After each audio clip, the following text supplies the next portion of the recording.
So good afternoon or good morning to everyone. Thanks for joining us for this event. I'm Sebastian Posti from the Institute for Climate Economics, and I will be moderating this discussion we have today on green budgeting tools and how to implement them. With me are now Raul Delgado from the Inter-American Development Bank, Thierry Latreille from the French Development Agency, Lorena Caballero Lopez from the Mexico's Finance Ministry, and Pedro Pico from Peru's Finance Ministry, who will be sharing their insights on green budgeting tools during the next hour. Maybe some quick words of introduction on why we are doing this sharing of practices and experiences today. I won't surprise anyone saying that budget is a key aspect of, public budgets are a key aspect of climate action. Budgets can represent up to nearly half of a country's GDP and spending. In some cases, the states use their public spending and taxes to set the stage to encourage or discourage practices in a very wide variety of different types and spending in different sectors. There's a strong leverage in where the states puts their money. Plus, there's also kind of an exemplarity expectation from the state in the use of public money. So for all the reasons, a budget is really under high scrutiny and a logical step in a country that wants to develop an ambitious climate action agenda. And this has been made more visible in the last years with international coalitions such as the coalitions of finance ministers for climate action, who was funded in 2018 with the explicit goal to bringing the weight of finance ministries into the fight against climate change. And most of you might be familiar with the Helsinki Principles signed by all of these ministers, representing, as of today, more than 60 countries around the world, committing to use their budgetary tools for finance action. There is a crucial need for sound monitoring of this use of public budgets. There are very complex tools. A public budget, could aggregate up to thousands of items, spendings, taxes, together in I was saying, very different natures, not only investment and current expenses, but also subsidies, taxes, specific targeted support, also tax expenditures in the end. And most of the time, at least for climate, we discovered that there are a lot of unintended impacts of public spending, because all of the money, you would spend for a social purpose would also have climate impacts, or the reverse is also true, actually. So to be able to get a view of what is climate action, what is the role of the public budget of a given state in climate action, you have to go beyond what is the explicit part of the high-profile priorities defined by a state, and take a step back and a broader view on where are the climate impacts of the whole budget, actually. This need for accountability has also been put forward recently by many manifestations. In France, we had the now famous Yellow Vests movements that really were intent or put the focus on how the money linked to environmental taxes were used. And this is not a special case. Many countries have faced this rising demand for accountability in public spending in the field of climate action. There's also quite obviously the need for parliamentary control.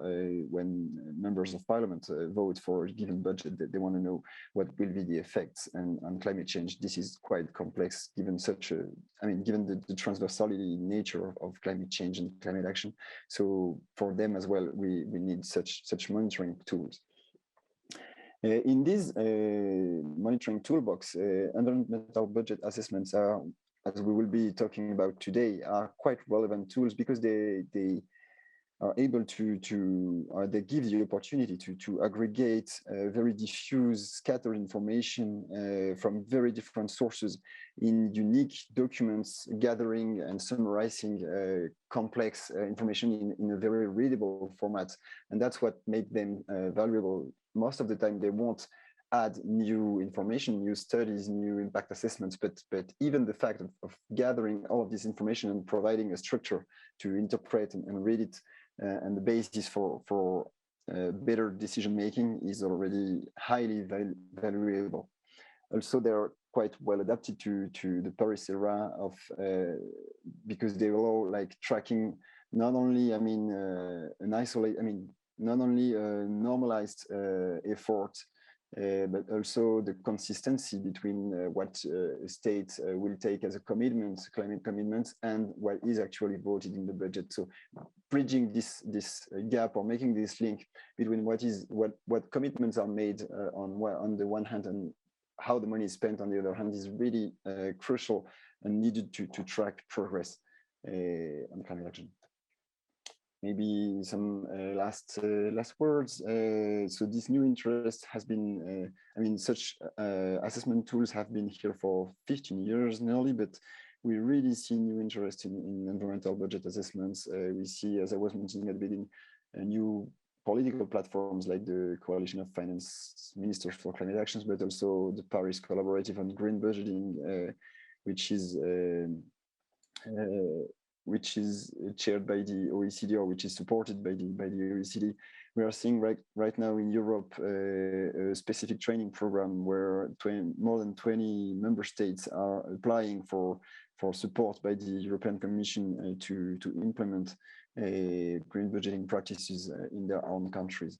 So, and plus, we also are seeing a lot of new resources, knowledge projects being published in the span of 2 years now. The 2 last years, we've seen a new report by the World Bank, one by the UNDP, the Europe, OECD, and IMF also published their common position on green budgeting.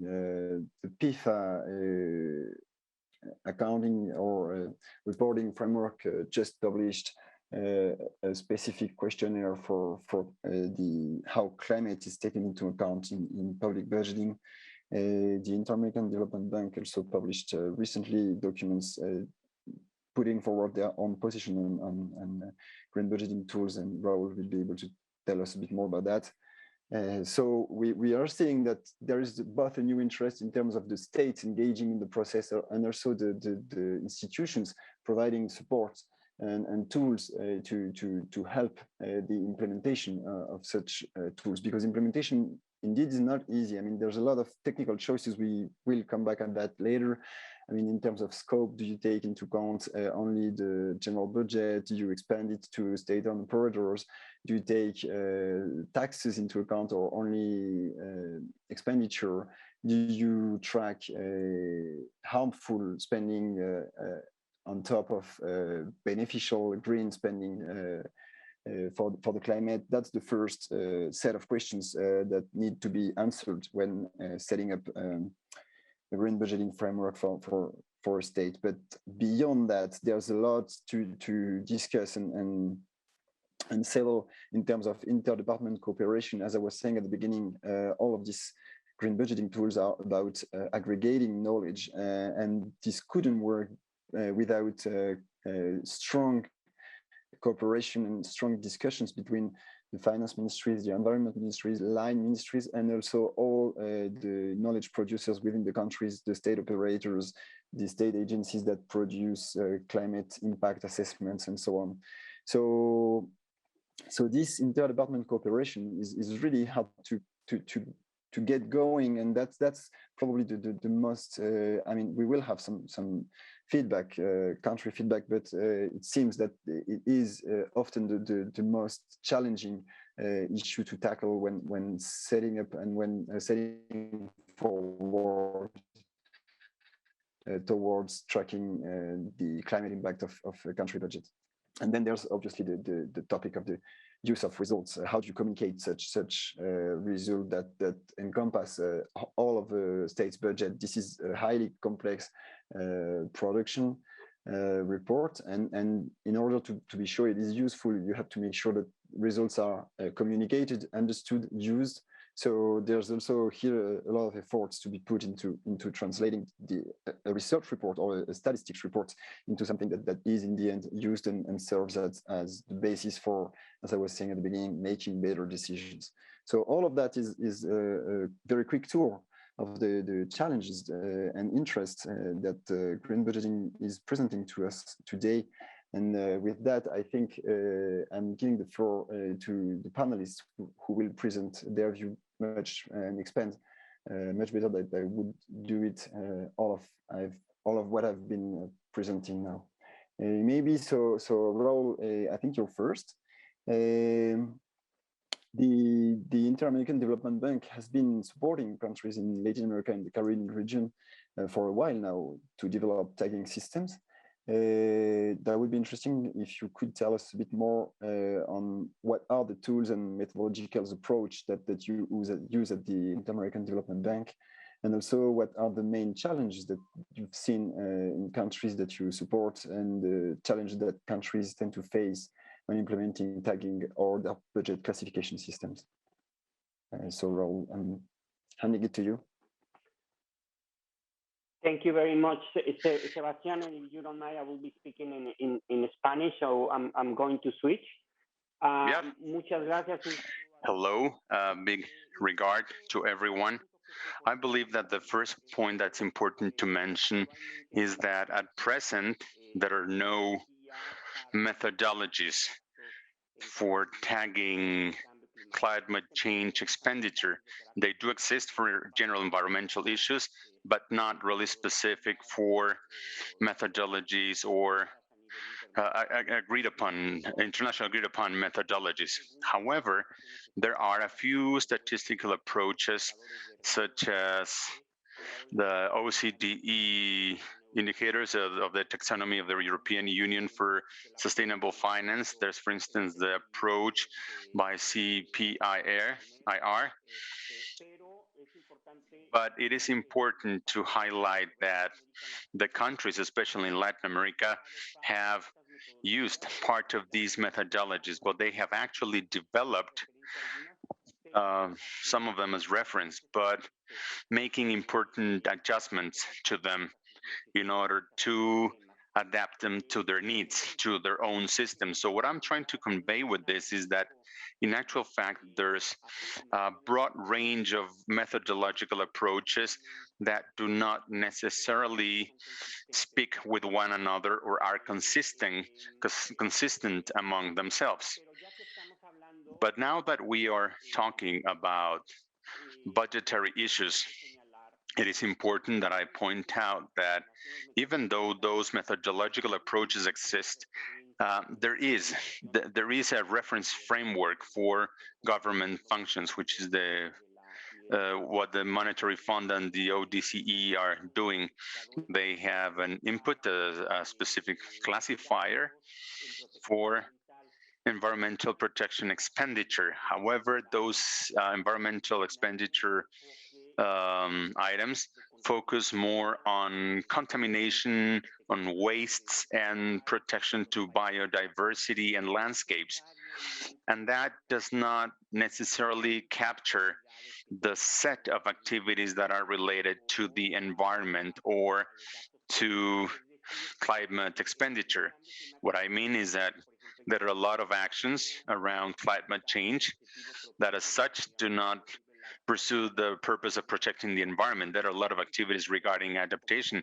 They, as such, do not look at protecting the environment, so they have no place to be placed. I mean, this expenditure has no place to be located. So when we read through the literature and when we make consultations with the different countries, we learn that the fact that there are no internationally agreed upon methodologies has resulted in a multiplicity of practices and methodologies that make it impossible to make a comparison between what one country is doing and one other country is doing, what one institution is doing, what another institution is doing.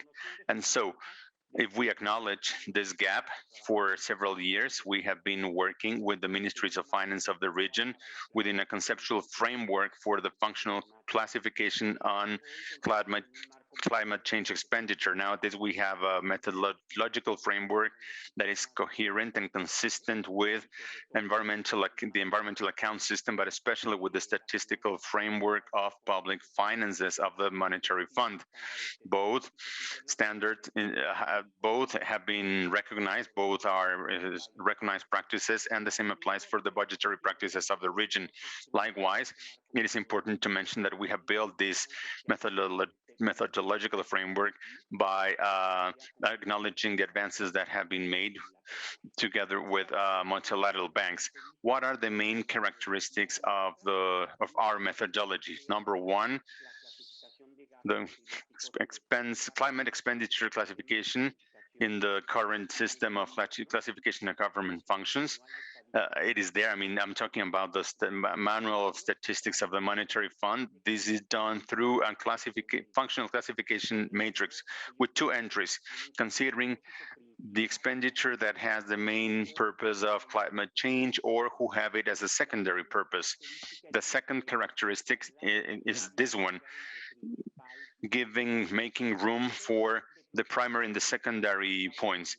The primary issue here is to create environmental accounts. This is a criterion that allows us to determine the border line between climate change issues and other issues that have other motivations, whose main motivation might not be climate change. It could be secondary. The problem with the main purpose is that the expenditure on research and adaptation are seldom oriented exclusively or mainly to these ends. For example, solar power plant generation, its main purpose is not to supply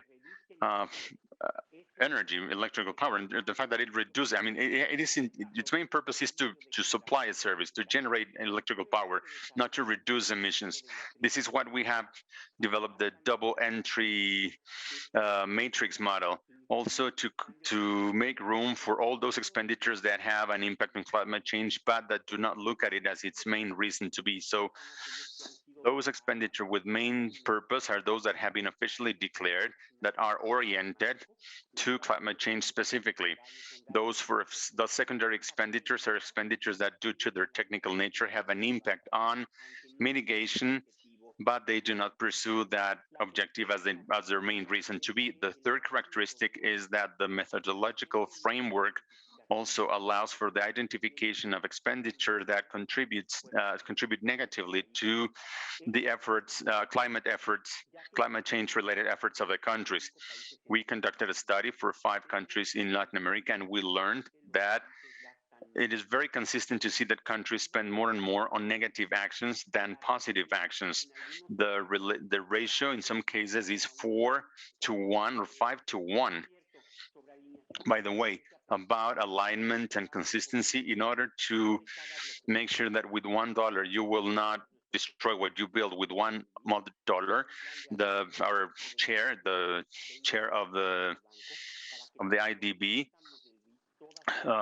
launched an initiative for all the operations and loans of the IDB to be aligned with the Paris Agreement by 2023, and he also announced a very ambitious goal to provide $24 billion for green and climate financing for the next 4 years. I can talk a lot about the details of the methodology, but I'll stop here regarding the characteristics of the methodology, and I only want to mention that with the budgetary directorates of Costa Rica, Jamaica, and the Dominican Republic, we are already applying this methodology. Now, regarding the main challenges that we see for the implementation of classifiers, budgetary classifiers or indicators, there are several of them. I would not like to give the impression that by mentioning one, that means that there are other issues that are less relevant. But one of the challenges that we can see here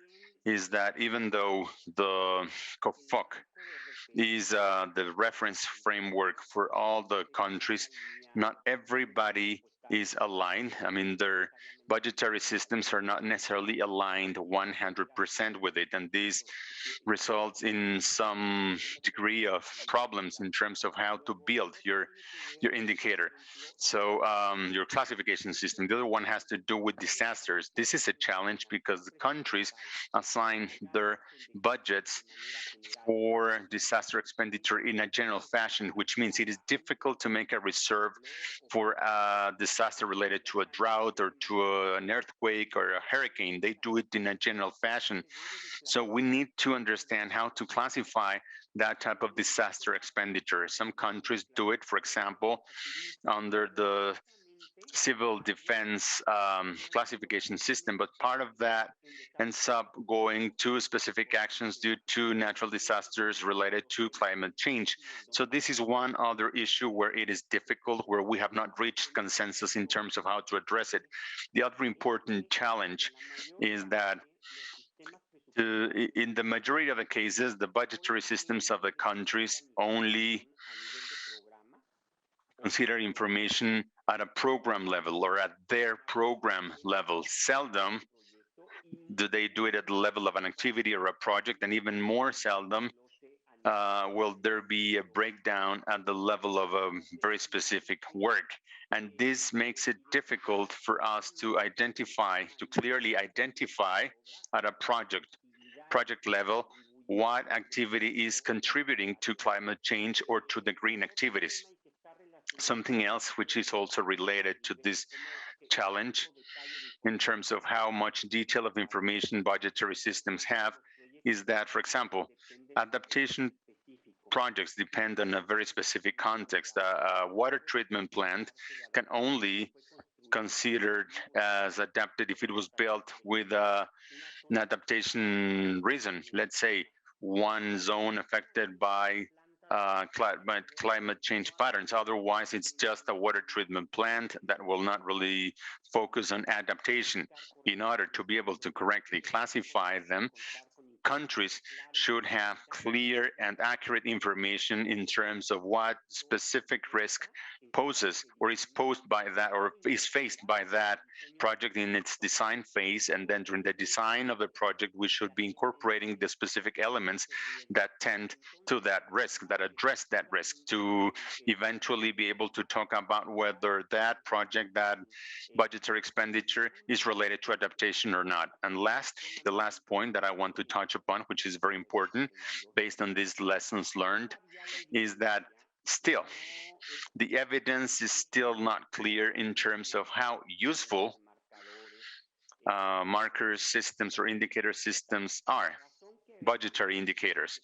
And the reason is why this evidence has not been generated yet is because markers have been developed without necessarily having a specific and identifiable link in terms of how the results of that analysis contribute to an informed decision making. So in our dialogue with the countries, we underscore the fact that the design of the indicator or the marker has to be related to specific mechanisms through which we can reach public well-informed decision making. This can be done differently, but one of those ways has to consider how to connect the budgetary part with the planning part, with the public investment planning part. I mean, how you define the expense in relation with how you design and prioritize projects within public investment projects of the countries. So, Sebastian, this is the end of my first participation. Thank you very much, Raúl.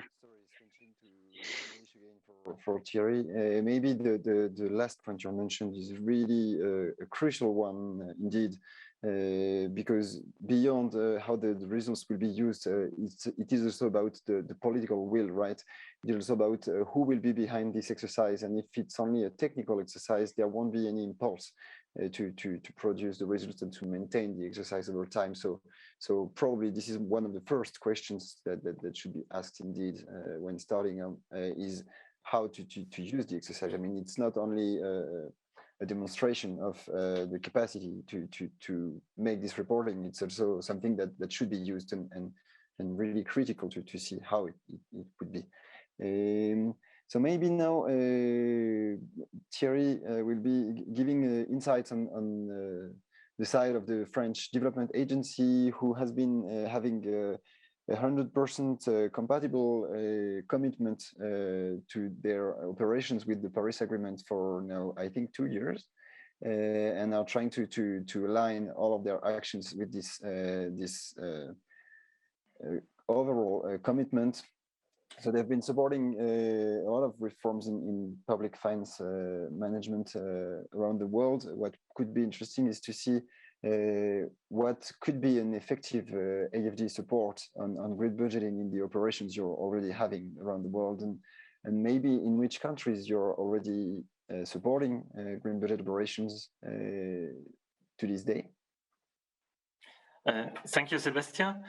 So I think there's no need to add arguments in favor of green budgeting or to develop on the methodology. I will try to be very pragmatic in my presentation. So where do we start on this topic in the dialogue with the country? I think the first step would be to seek what are the available diagnostics produced by other institutions. Sébastien, you already mentioned the PIFA climate. So the PIFA Public Expenditure and Financial Accountability program has developed a framework for assessing climate responsive public financial management. And the first PIFA climate should be conducted in Costa Rica, the work starting normally this month. This is also thanks to the co-financing by AFD and IDB.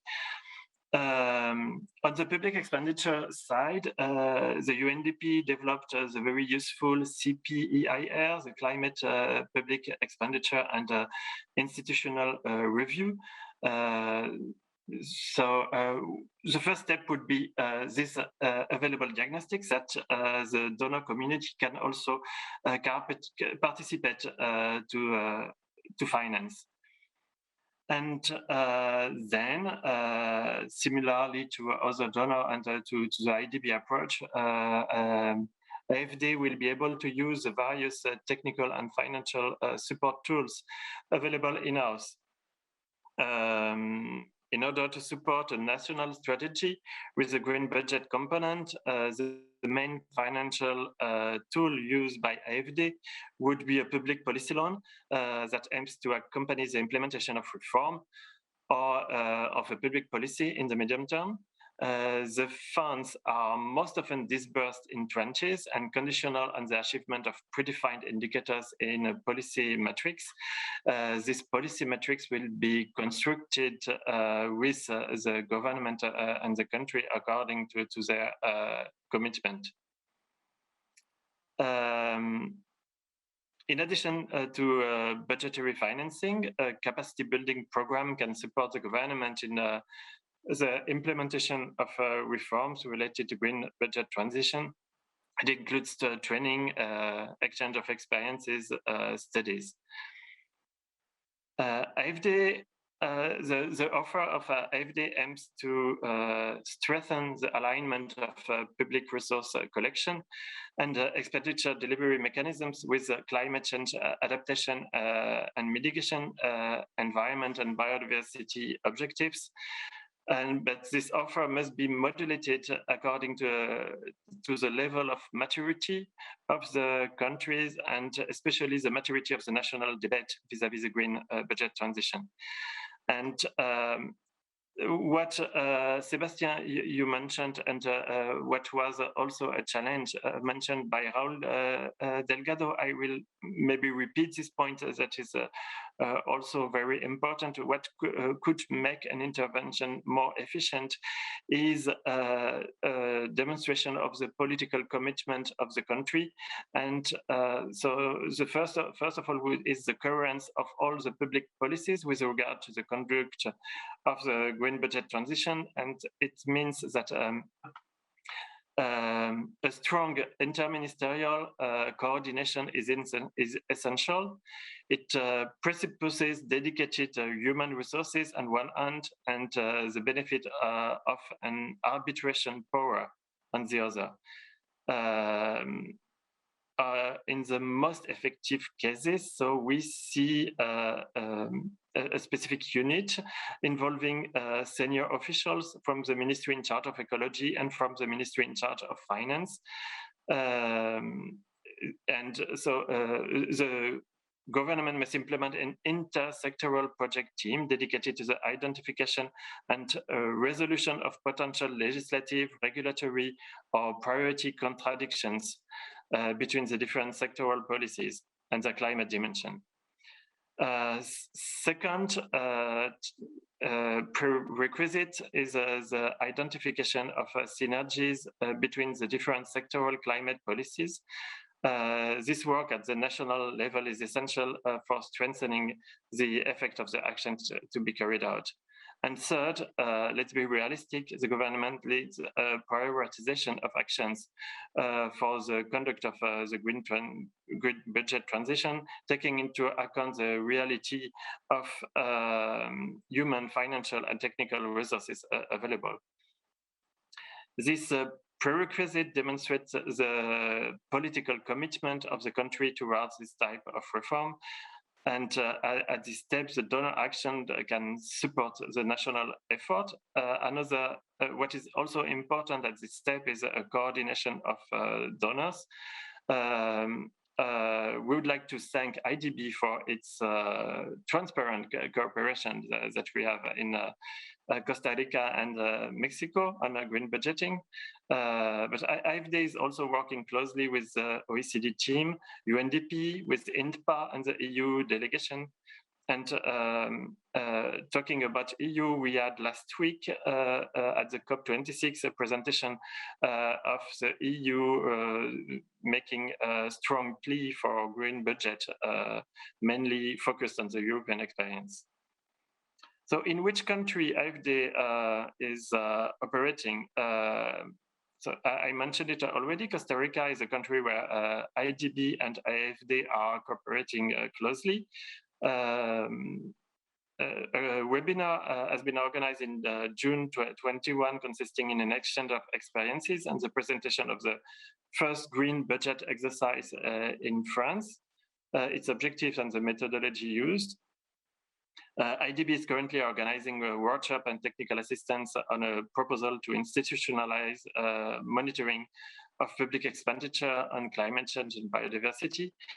And the first brief for climate will be conducted in Costa Rica in the coming months.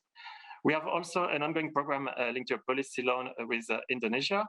The most recent work is with Uzbekistan. We are supporting Uzbekistan's very ambitious strategy for transition to green economy. The ongoing discussion on a possible policy loan concerns a matrix that reflects the country's commitment. The matrix discussed includes indicators on the green policy formulation, monitoring, governance, on green budgeting, but also on fossil fuel subsidies, pollution charges, on sustainable public procurement, and finally on green debt. This support is operated in coordination with the EU delegation and the UNDP. We are also ongoing discussion with countries from North Africa, also for example. Just a word to add to the subject to green budget.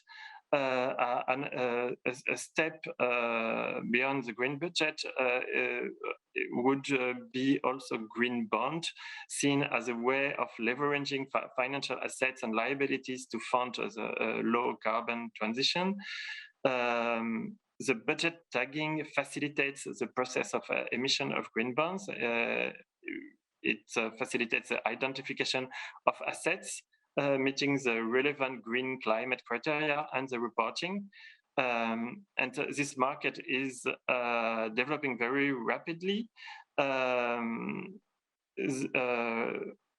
Climate finance is needed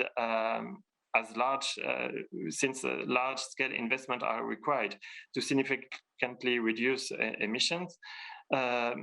It's not that climate bonds are necessarily cheaper than regular one, but they increase the pool of prospective lenders by providing responsible investors with an opportunity to direct their capital to high environmental returns investment, and they are also easier to guarantee with the institutional investors. Sorry. And a last topic that you mentioned, Sebastian, is also a subject of concern for the financial institution. It's what is the social impact of the green budget measures, and what social expenses are needed to mitigate the effect of a green tax, for example. So what lessons can be learned from the experiences of France or Indonesia in this subject?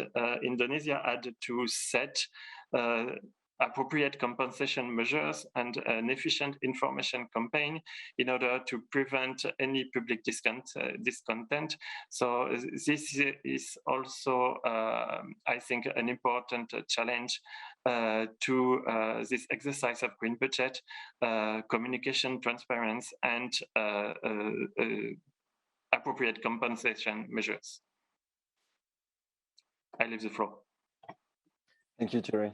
Yeah, that's also a very interesting issue, this social impacts of climate-related measures, because quite often we see that these impacts are crossed. And when social intended measure has climate impacts, and the reverse is also true, when climate intended measure might have very strong social impacts. So room for thought here. Since we are running a bit late, I won't extend on that, and we'll move to the next presenter, who is Lorena Caballero López. Señora Caballero López, usted es directora de capacitación a dependencia y entidades federativas en la Secretaría de Hacienda y Crédito. You're within the Ministry of Finance of Mexico, and I have a few questions for you. So Mexico has a cross-cutting budget annex exercise dedicated on climate change since 2013. In order to, I think it would be interesting for you to share what the methodology used was, what were the main challenges in implementing it, and what lessons can we learn from those actions.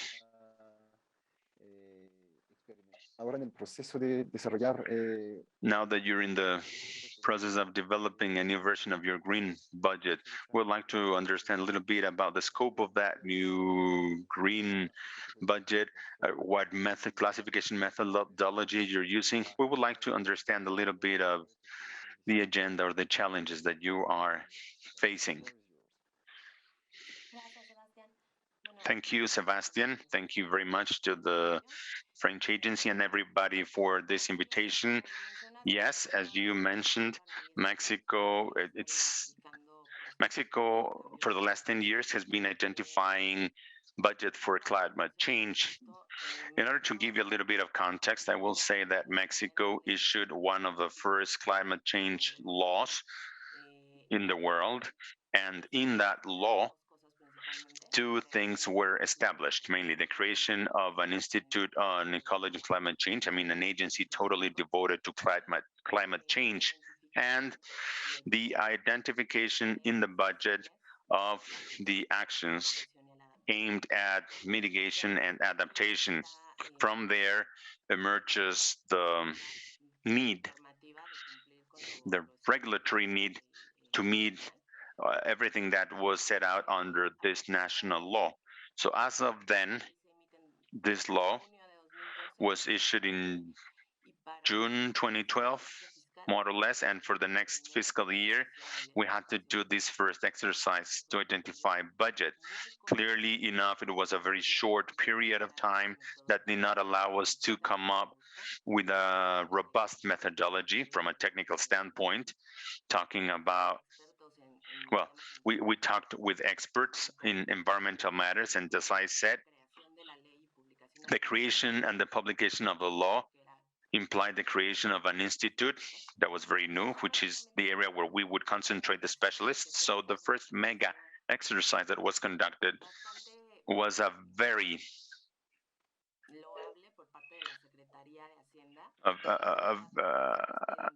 was a great exercise created by the Ministry of Finance, trying to do these mitigation efforts only on the Ministry of Finance side, because the tools, the technical tools were not ready, and the environmental tools were not ready yet then either. At that point in time, it was determined that the methodology to use, I would call it the process rather than methodology, I would like to call it the process to generate the report. It implied that each of the agencies from the secretaries, that's what we call them in Mexico, they're not ministries. The idea was for every ministry or secretary to do their own identification, because it is the operators of the programs who exercise the resources. They're the ones who are the most familiar with their own actions. We wanted for them to tell us which program actually made a contribution, and then define which once they had defined which programs made a contribution, we asked them to elaborate on the details by telling us what amount of what percentage of their budget, it could be their total budget as a ministry, or their ministry as at a program level, or even at a level of administrative units, what percentage was devoted to either mitigation or adaptation. And the criterion was left open to the subjectivity of each of the agencies. So what I mean is that even though there are agencies that, due to their nature, like the Ministry of Environment, they have more clarity about this issue and the identification they perform is good, there are other agencies that do not have the technical elements and the human resources that are necessary to conduct a process with the right quality, the quality that we would expect right now. And it is like that as of 2013 and until 2017, we started creating and identifying these adaptation and mitigation budgets. And it was in 2017 that we conducted an assessment in terms of how this annex has been integrated. And clearly, some of the results of the assessment, just at a general level, are related to the fact that we needed homologated criteria between and among the different government agencies. And we also realized that we still need interinstitutional coordination. So after 2018, we started working on dealing with these two ideas, which are clear. I mean, the Ministry of Finance already knew that those were things that we needed to improve. And it was like that after, as of 2018, also with the execution of the Paris Agreement, and then with the green commitment of the ODCE, well, Mexico started to do the first drafts of methodology that could be more suitable for our own context and to the way in which we are compelled to integrate that annex, which just covers adaptation and mitigation to climate change. So we could be compliant with these other international commitments in terms of a green budget. As Raul said, the idea was not for us to fall short just doing things according to what the law states, but we also wanted to be able to add other objectives such as water quality, biodiversity, because we also wanted to be able to focus on those agencies that had been historically reported in the annex. We wanted to extend this exercise out to all the budget and all the ministries of the federal government, because clearly one of the main issues is that the expenditure related to environmental issues or climate change is not the only one that has an impact just like Raul and Thierry mentioned, they do not have an impact on these matters. So as of then, we started working in 2019. The French agency approached us and we talked to them a little bit about our needs, about where we are. As Thierry said, we are facing a scarcity of human resources, especially the people who are part of the annex and who will later become or will be devoted to the identification of green budgets. I will tell you about that in a minute.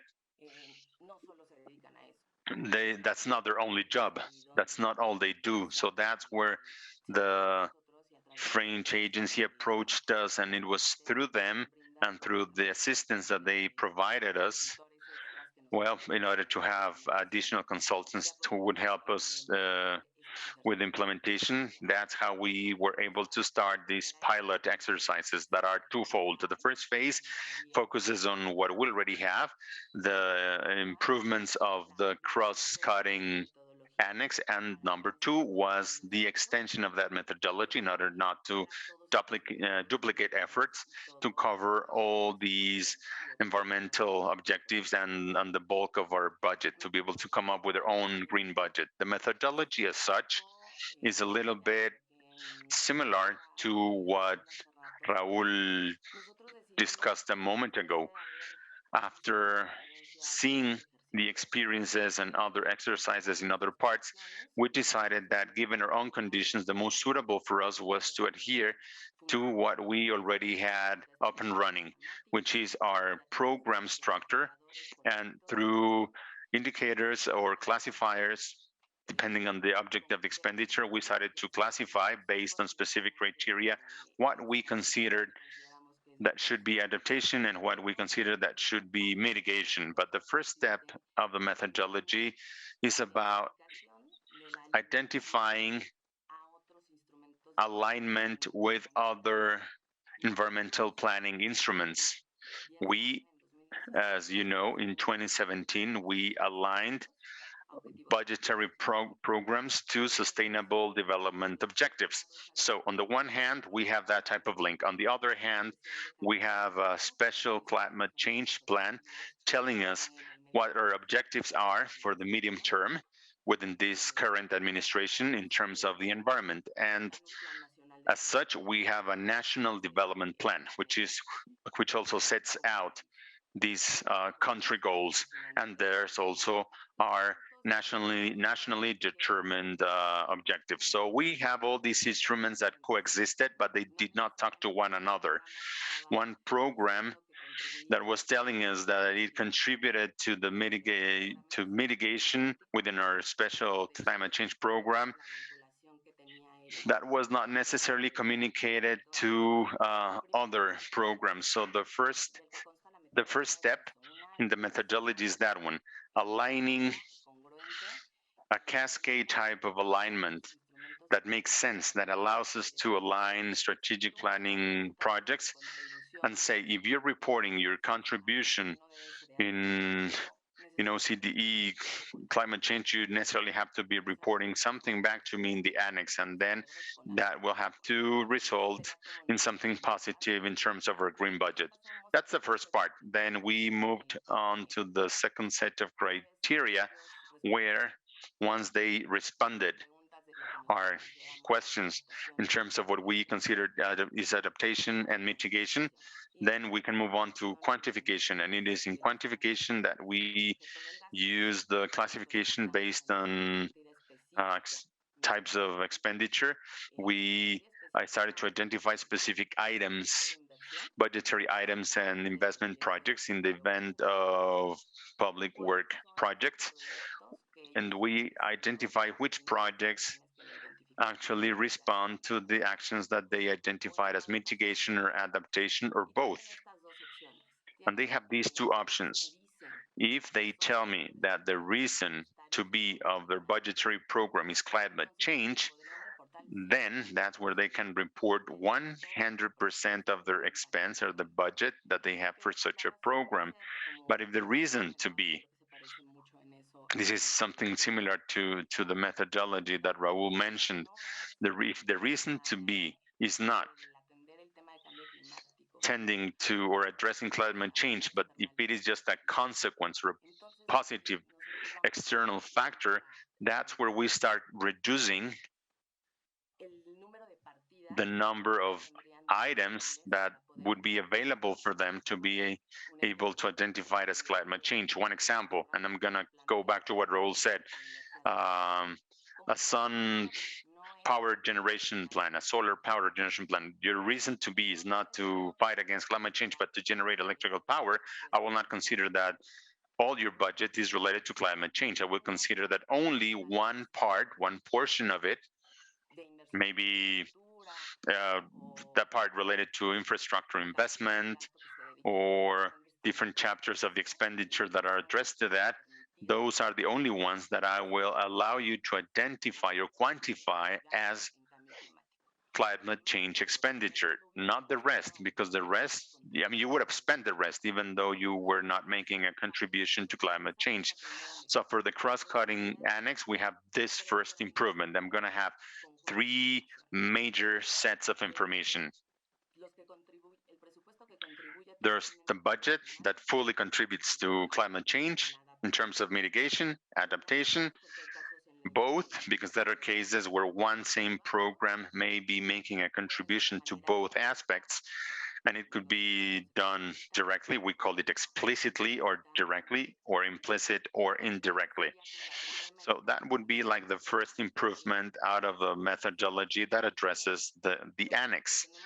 And what we intend in terms of the green budget is to extend it.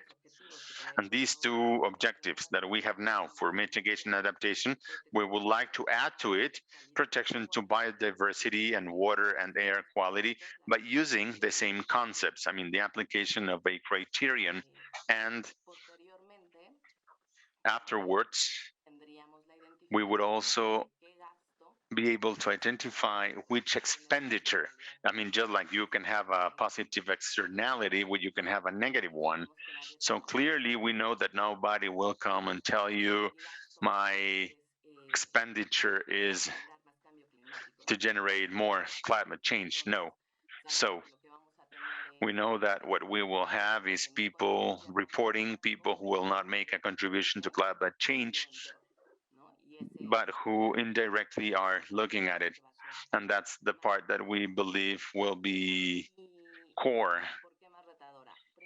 will be more challenging. Why more challenging? First, because the exercise will be extended out to all budgetary expenditure. So we're talking about agencies that are not familiar with the subject matter, as it is those who are reporting through the annex have been reporting for years, and they still need training, and they still need to be accompanied to know well which actions to identify and which budgetary items they will be able to identify or not, or which social programs, for example, that are not considered now, they're going to have to appropriate. I mean, they will have to take ownership of the terminology and then the methodology, and last, in terms of their impact, they will have to measure the impact they're generating, especially when it comes to adaptation. And last, our lessons learned. I think this applies to everything. Our first exercise was Our first exercise had a lot of complications due to the short period we had for its implementation, and one more lesson learned, which is important, and I think that Raul and Thierry have already talked about it in the past, is we need to know what we want this for. We know that identification of expenditure for climate change will be our first step in a long journey towards green finances or green economy, whatever you want to call it. For us, being able to identify how much we're spending, it'll be the first step that will lead us to be able to generate other regulatory instruments, other financing instruments, It will allow us to, it'll be our first input to create a long-term map in terms of how we will be able to achieve a sustainable economy or green finances. And last, clearly, we have to give continuity to this exercise. We're hoping to implement both for the annex and for the next year, the green budget, and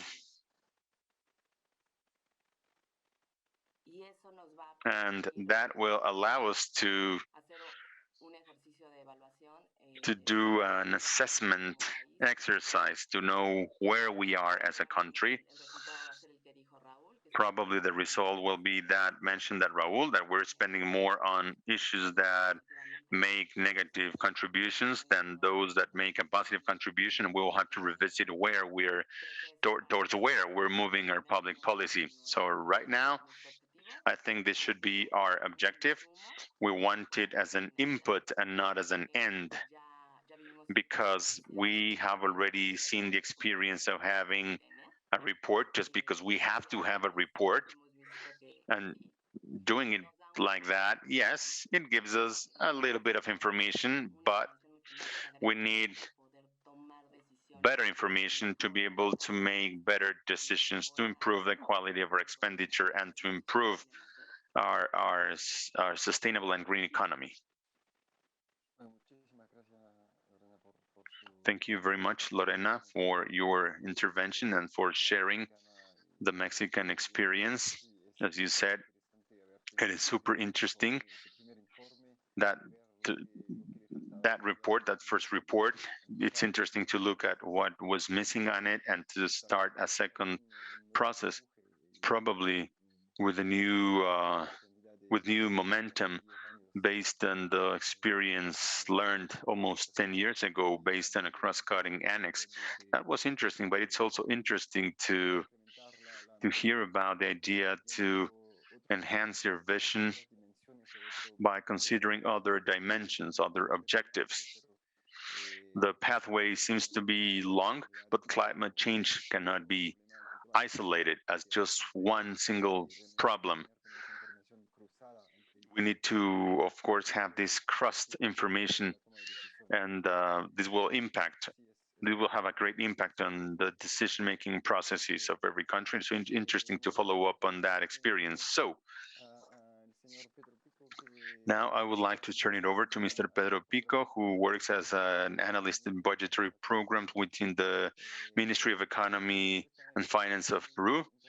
And so Peru is implementing a functional classifier for budgetary expenditure related to climate. That's an exercise that looks very ambitious. What are, up until now, the main methodological guideline elements? Just like Raul and Lorena mentioned, maybe you can tell us a little bit about what's happening in Peru right now. And again, what have been your main challenges when it comes to the implementation of this exercise? Hello, good afternoon. Thank you very much for this invitation. Actually, a lot of the subjects that are specific challenges have been mentioned when it comes to climate budgets. In the case of Peru, we have a financial integrated system management that allows for general budgetary integration. This will be important. I think this is one of the elements that have determined that there's not necessarily a standard methodology for climate budgetary planning. Not every country measures their budget in the same manner. Not every country has the same level of deaggregation. That's a reality. In our case, and this will become very important whenever it comes down to implementing new marking processes in different countries. The better the general marking process, the more feasible it'll be to get a marking process associated to, or a tagging process related to climate change. We measure budget in different ways. First of all, this is a system that's mandatory for all the national local and regional governments. This has to do with their government distribution in Peru.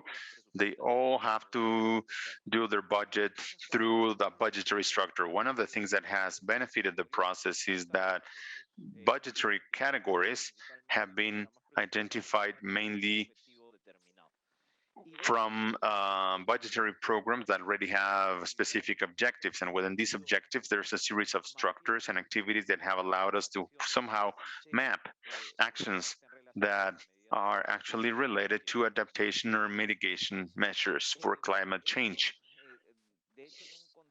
As a matter of fact, within a specific context, this was done within a specific context whereby mitigation and adaptation actions do not start when doing the budget tagging. It already exists when we implement these budgetary tagging processes.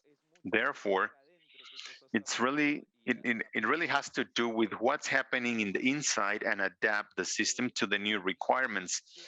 Modifying general budgetary tagging systems is a huge challenge, and it is a very complex thing to do. As a matter of fact, there is a lot of reluctancy in the way the current systems are being managed. We will not be able to make a total change of the systems necessarily just to tag one specific thing, such as climate change. So what we did was we grabbed the financial administration system we had, and we started to contrast it with other elements that would allow us to develop the tagging process. These elements, like the ones that have been mentioned, the Rio methodologies and the methodologies of other countries regarding environmental tagging, but especially what we identified as climate change. I mean, the importance of CNS, how our CNSs have determined those specific actions that would have to be tagged. It is a complex process, just the same, that led us to put all this within a combined scheme to be able to come up with a specific consultation system for climate budget. This specific system, consultation system, was actually based on a general consultation system for the budget that exists right now. We call it the friendly consultation, which is accessible for the whole of the population. It's posted on the internet and anyone can access it, not only to see the programs, but also to see how our budget moves when it comes to climate change. We have a tagging system which gets updated every day to know how the funds are being utilized, which is also something very important. Even though sometimes the identification of direct actions that make a contribution to mitigation and adaptation can be, so to speak, a little easier, these indirect actions are more or less are actually the most complex part to determine. How can we know that if providing support to the communities in the Amazons for so they don't change the use of their land?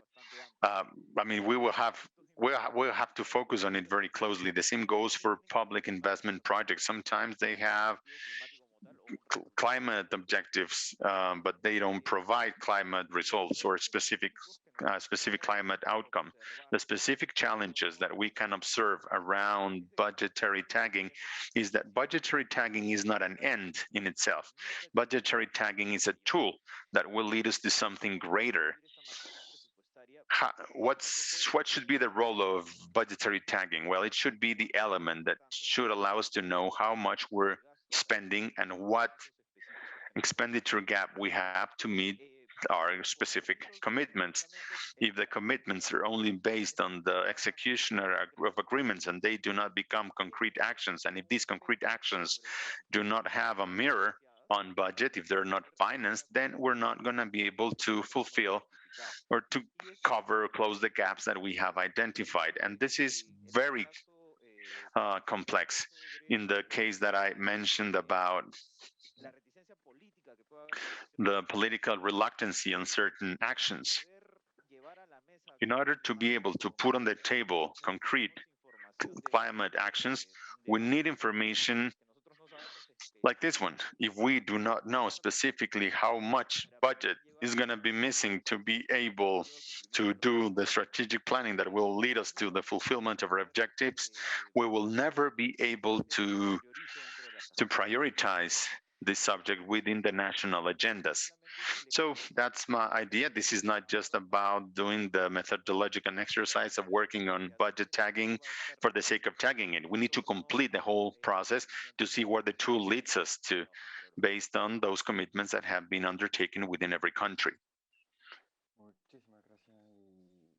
Thank you very much, especially because this is an issue that had not been mentioned, and bridging the gap is an important part between commitments and what's being spent, what's being done. And then prioritization has to come also as a second step. That we need to be able to make comparisons, and clearly this is super important, and it's very good that you brought it up in the short time we had. I'm sorry, I don't know if we're going to be kicked out of this Zoom room. I don't know how you do it in Latin America, but it looks like we're done with the hour. We're 5 minutes late. So I will thank you sharing with us your insights and experience from both the point of view of countries implementing your own green budgeting practices with your own reasons and motivation for that, and from the point of view of international institution supporting implementation and bringing a general view if no specific motivations on this very important issue.